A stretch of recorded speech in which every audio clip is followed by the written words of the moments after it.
네, 반갑습니다. 바른교회 장성재 목사입니다. 오늘 하나님의 말씀의 제목은 오직 말씀이 삶의 기준이어야 합니다. 라는 제목으로 말씀 나누도록 하겠습니다. 다윗은 몇 번씩이나 사울에게 결코 위협적인 존재가 자신이 아님을 고백하고 24장의 사건을 통해 확인했음에도 사울은 계속해서 자신의 왕권에 가장 큰 위험을 가져다 주는 자로 다윗을 생각합니다. 왜 그러는 걸까요?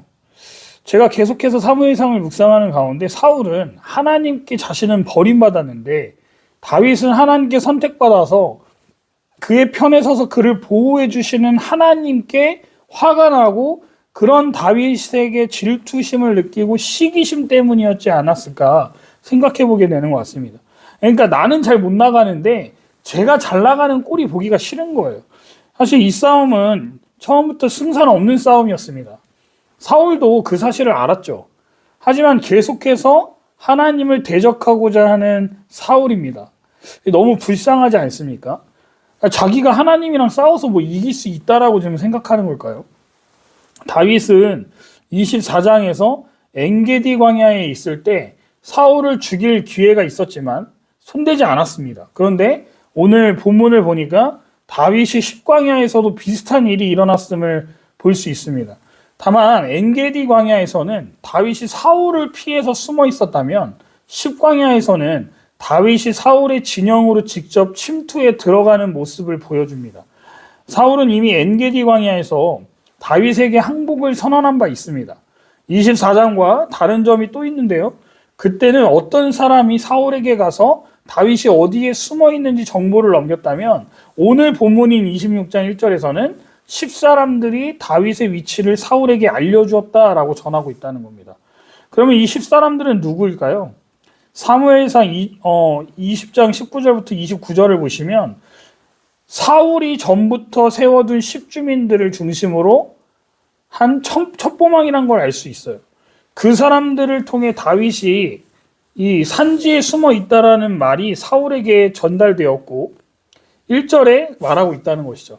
하길라는 십광야의 동편에 위치했을 것으로 추측될 뿐 정확한 위치는 알려지지 않은 곳입니다. 어쨌든 간에 십주민들이 유다 지파 사람 갈렙에서 비롯된 자손들이라는 점을 감안하면 이들이 유다 지파 사람 다윗을 배신했다는 것을 알 수 있습니다. 사울은 곧바로 선별된 용사 3,000명을 데리고 수도인 기브아를 출발해서 다윗이 있는 곳으로 향하게 되는데요. 다윗이 600명의 군사를 이끌고 있었기 때문에 수적으로는 다윗이 5대1로 불리한 상황이었습니다. 그런데 다윗이 어떻게 하는지 아십니까? 여러분, 다윗이요 예전과 달라요. 담대해졌음을 우리가 또 볼 수 있습니다. 마치 골리앗과 싸웠을 때의 그 담대함이 보입니다. 더 이상 이전처럼 숨어있지만은 않고요. 오히려 정탐꾼을 보낼 뿐만 아니라 직접 사울이 있는 진영에 침투해서 정탐하기까지 했다라고 3절부터 5절에서 나와요. 이제 더 이상 다윗이 사울을 피해 다니는 도망자가 아니라 사울에게 맞설 수 있는 용기가 생긴 겁니다. 하나님이 세우신 왕의 진모를 보여주고 있음을 알 수 있는 대목이라 할 수 있을 것 같습니다. 사울은요, 이 다윗의 영토인 십광야로 다윗을 잡으러 가고 있지만 자기 군대가 다윗의 군대보다 규모만 클 뿐 사실상 약하다는 사실을 알지 못하고 있었다는 거예요. 아니, 다굴에 장사 없다는데 사울이 훨씬 더 많은 군대 수를 동원하고 있기 때문에 다윗 부대보다 약하다는 게 말이 안 되지 않냐라는 생각이 드실 수도 있는데요. 그러면 왜 사울보다 다윗 군대가 더 강하다라고 제가 말씀드리는 걸까요? 바로 하나님이 함께 하시느냐 아니냐라는 겁니다. 하나님이 함께 하시는 사람이 다윗이기 때문에요. 이 숫자는요 아무 의미가 없습니다. 하나님은요 숫자로 전쟁을 하시는 분이 아니기 때문이에요. 다윗 혼자서도 3,000명 다 상대할 수 있게 하시려면 능히 하실 수 있는 분이심을 믿으시기 바랍니다. 다윗은 이 직접 적진에 침투해 정탐하는 용기까지 가지게 됩니다. 어떻게 다윗이 이렇게 담대한 사람으로 변할 수 있었을까요? 그동안의 고난 가운데서 하나님의 은혜를 지속적으로 다윗이 체험했기 때문에 가능했다라는 거예요. 결과적으로 다윗 안에 어떤 믿음이 있었기 때문인 겁니까? 하나님이 나를 왕으로 세우시겠다고 하셨을 뿐만 아니라 정말 그 말이 사실이구나. 나를 죽게 내버려 두시는 분이 아니구나라는 사실을 계속해서 경험하면서 다윗 마음 가운데에는 더 이상 흔들리지 않는 그 굳은 믿음과 확신이 그에게 세워졌기 때문에 이러한 담대함이 나올 수 있었다라는 거예요. 주 안에 한번 지체 여러분, 우리도 이러한 다윗과 같은 믿음이 생겨나기 위해서는요, 때로는 고난이 우리에게 필요하고 광야의 시간이 필요할 줄 믿습니다. 또한 다윗에게는 하나님도 계셨지만 그를 자신의 목숨보다 소중하게 여겨주는 동역자가 옆에 있었다라는 것을 우리는 잊어서는 또 안 될 것 같아요. 그가 누굽니까? 지금 바로 다윗이 정탐꾼으로서의 그 역할을 하기 위해서 들어간다고 할 때 함께 하겠다고 나선 사람이 아비새라는 용사였어요. 그에 반해서 사울은 얼마나 교만했는지 아십니까? 다윗의 군대를 얼마나 얕봤는지 보초도 제대로 세우지 않은 채로 잠들었음을 알 수 있어요. 군대 장관 아브넬과 군사들 역시 전혀 경계태세를 갖추고 있지 않았다라고 7절에 나옵니다. 물론 하나님께서 이들을 깊이 잠들게 하신 것도 있습니다. 그러나 무방비하게 안일하게 있었던 것을 보면 이들이 얼마나 하나님의 사람을 무시하고 있는지를 보여주는 모습 아닌가 하는 생각마저 저는 들었어요. 이 상황을 다윗을 따라온 아비새가 보니까 하나님이 원수 갚을 기회를 주셨다라고 생각합니다. 내가 사울을 그러니까 창으로 찔러 죽이겠다라고 다윗에게 허락을 구하게 되는데요. 아비새는 사울을 죽이고 자신들이 따르는 다윗이 왕이 되기를 바라서 이런 요구를 했다고 볼 수 있습니다. 여러분, 아비새의 이런 상황, 이런 인식은 일반적인 거고 상식적인 행동이라 할 수 있을 거예요. 자신이 따르는 사람이 왕이 되기를 바라지 않는 충성한 부하가 어디 있겠습니까? 안 그렇습니까? 그리고 지금 정탐꾼으로 이 진영에 들어왔는데 아무도 없고, 아니, 그러니까 있긴 있는데 다 자고 있어요. 그러면 이거 그냥 가서 죽이기만 하면 승리하는 전쟁인데 당연히 그렇게 받아들이지 않겠습니까? 그러나 상황에 대한 이런 해석과 인식은 우리의 편리와 이익을 중심으로 하는 지극히 인간적인 판단에서 비롯됨을 알아야 된다는 거예요. 그렇게 하면요, 당장은 편해질 수 있을지는 모릅니다. 그러나 다윗이 사울 왕을 죽이고 혁명으로 왕위를 탈취하면요, 정통성에서 하자가 있는 왕이 될 수밖에 없음을 다윗은 알았다라는 거예요. 자기 장인어른 죽이고 왕 됐는데 누가 그걸 인정하고 좋아하겠습니까? 어떤 백성이요? 자신이 쿠데타를 일으켜서 왕이 되면 자신이 왕이 되었을 때 같은 일이 일어나지 않을 거라는 보장이 있습니까? 우리도 이게 신앙적으로도 마찬가지라는 거예요. 다윗이 사울을 죽이는 것은 하나님 보시기에 옳지도 않았을 뿐만 아니라 유익하지 않았다라는 거예요.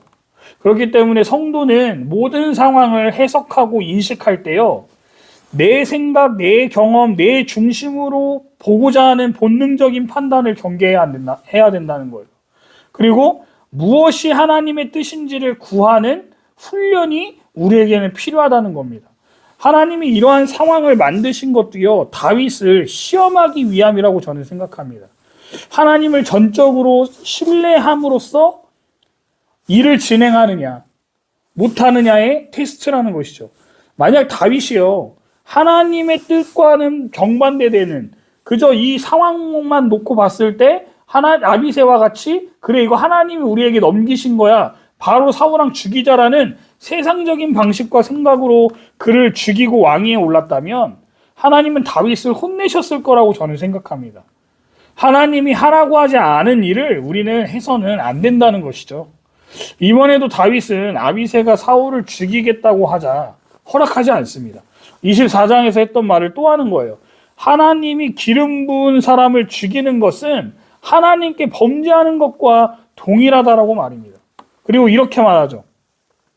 오직 하나님만이 사울의 생명을 거두시거나 전쟁에서 죽임을 당하게 하실 것이라고 말을 함을 볼 수 있어요.